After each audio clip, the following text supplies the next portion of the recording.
So guys, subukan na natin to. Hindi ko na po natatanggalin to. Sayang din naman at naikabit na rin. So ating ano lang to, gagamitan ko lang nito. Titingnan ko lang kung talagang tatalab nga siya. Kasi uunat ito siya pagka natira ng heat gun.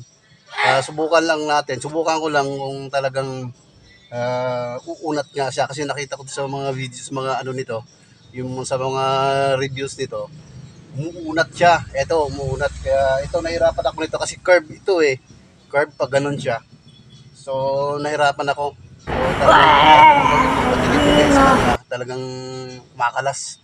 So, ito, subukan ko lang nito.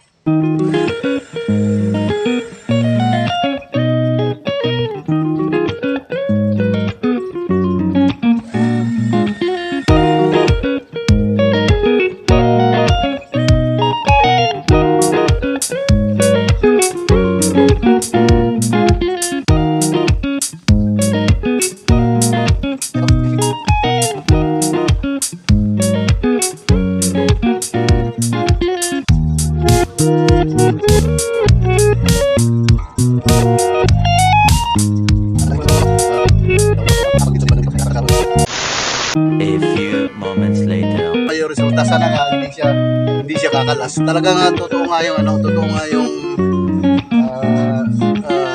siya, kumbaga umunat siya.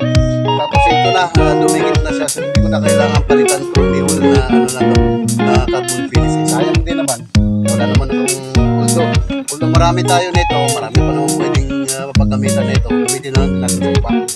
So ito na siya. Nagdagan ko lang nito